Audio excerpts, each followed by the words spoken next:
Alright, hello everyone, welcome back. This is the second part of my very long look at the Oscar Best Picture nominees for this year.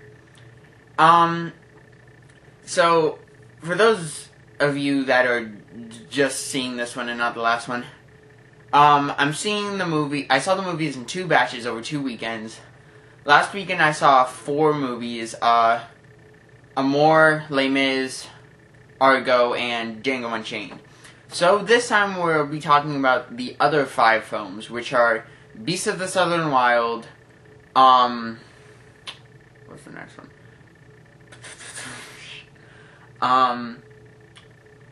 Well, there was, Lincoln, Life of Pi, Zero Dark 30, and Silver Linings Playbook. So, those are the 5, and I'll be talking about them in the order that I saw them. First up is Beasts of the Southern Wild.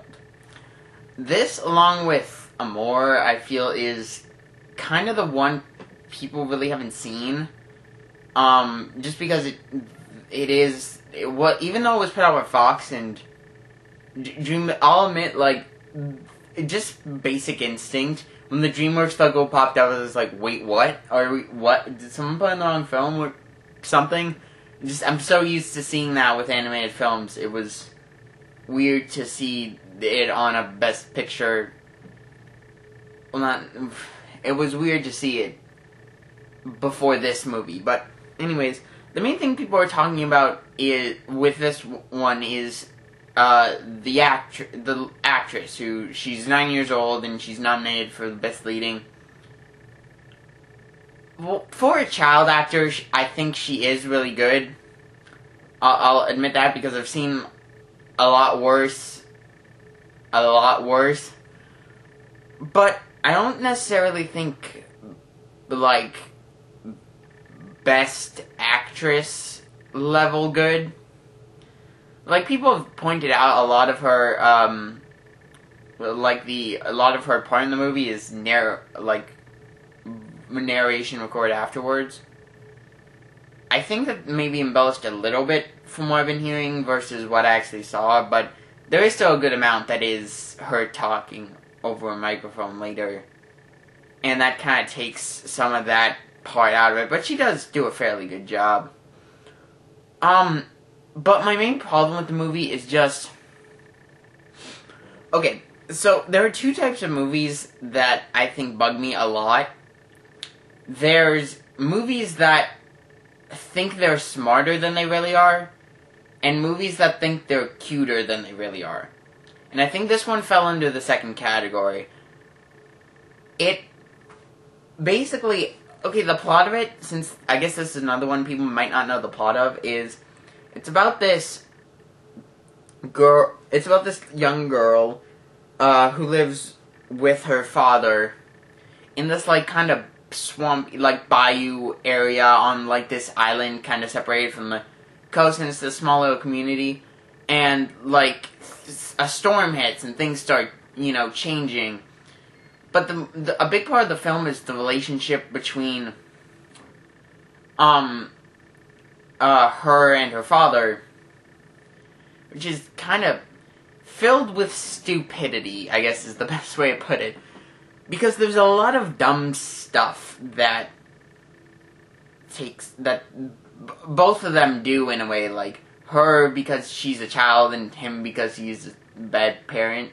That's the way I'm putting, and that's what bothered me was, like, it was one of those things where, like they would just, like, do something just, like, insane, like, self-harmful, detrimental, and you're supposed to be like, wow, isn't this so whimsical? And you're like, no, it's not. I don't, like, you're stupid. You're dumb for doing this thing.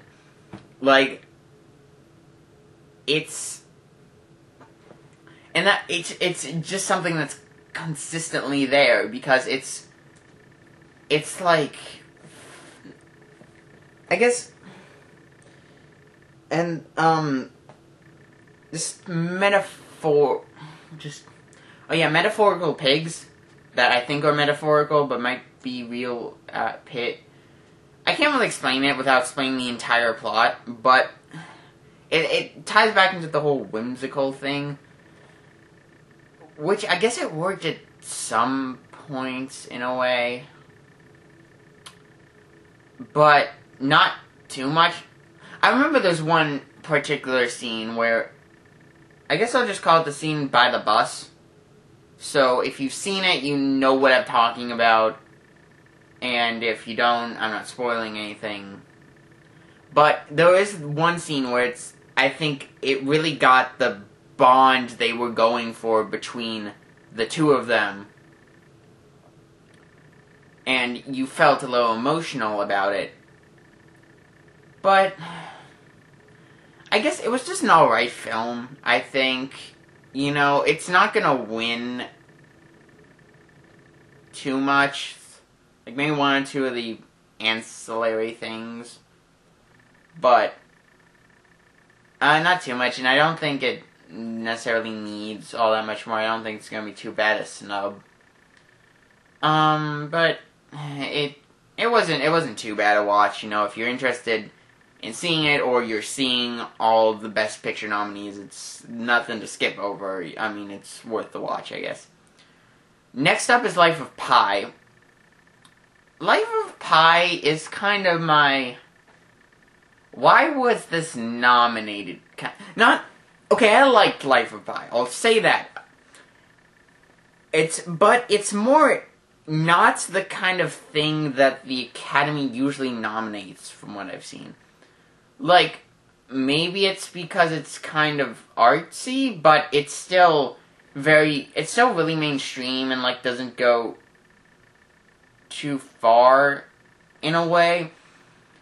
And it's not, like, I guess it's darkish, but not, like, too much so. It's not, like, particular... I'm just not really sure. And again, it's not necessarily a bad thing. It's just kind of confusing. But as for the film itself, and I liked it. Again, just not too much.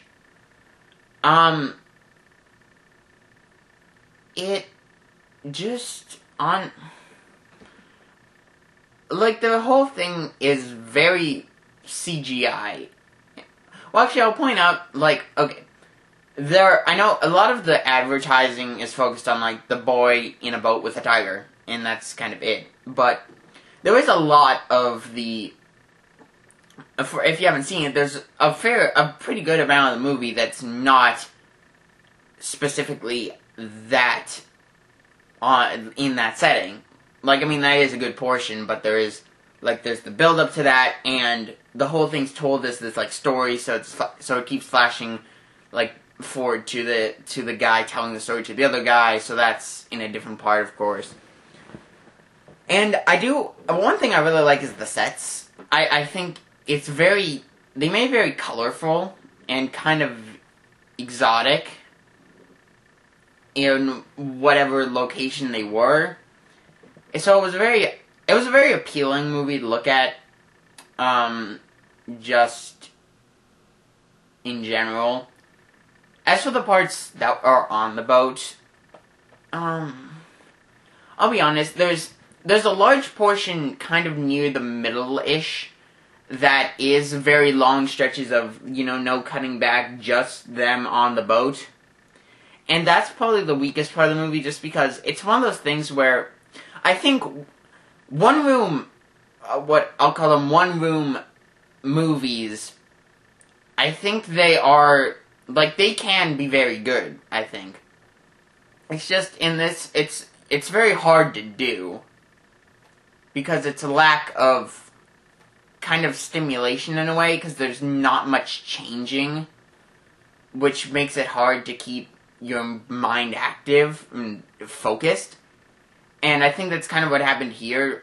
It drags a bit, because it's about, like, the boy learning to, like, kind of train the tiger in a way and, like, not get eaten by him and, like, survive out in the middle of the ocean. But it just, honestly, there's a lot of stuff in here that, like, feels not necessarily padding. Like, it's not like they were like, oh, we need more time, let's throw some stuff in here. Just more just simply unnecessary. Like, it just kind of... Okay, maybe, like, not necessarily even could have been cut, but, like, just you're telling a story that's really long and kind of boring, and it's a detriment, definitely. But as for the CGI itself, there is a lot of it, and I think it is a pretty movie.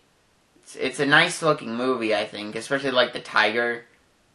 To be fair, I love animals, so maybe it's a bias, but I do honestly think they just the like motion and all that stuff of I think one thing that's notable about it is like what it's trying to say in a way, because it's interesting because like it's not like I said it wasn't a very arty movie, like it wasn't really that art house. Especially because, like, it has, I guess you could say, like, a profound message it's trying to tell. But it isn't, like, so out there. Like, it's, like, it makes you think, but it's not, like, really weirdly told or, like, really out of the norm. And I think that works for it. Like, it has a message and tells it, and that's it. It doesn't, like... It doesn't, again, it doesn't act like it's smarter than it is. Like, it knows how smart it is and just tells you what it knows. And I really appreciated that. And I think it grounds the movie in a way because it's a very fantastical movie. Flying fish, I'll just say that. That was...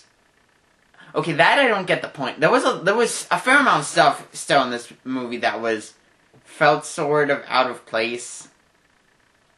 In a way, just weird. But I think, like, it is very fantastical, but by the end you realize that's kind of the point. Like, I won't spoil it, because telling the exact message the film is giving would be kind of spoilery in a way. It's something I think you really do have to see for yourself, but it just feels...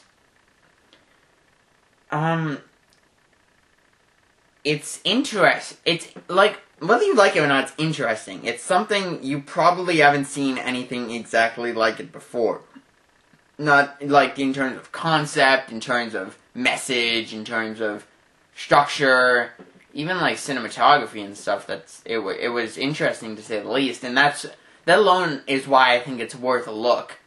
It's not the greatest film, it's definitely not the greatest film in the lineup this year, but it was interesting, and I definitely enjoyed watching it.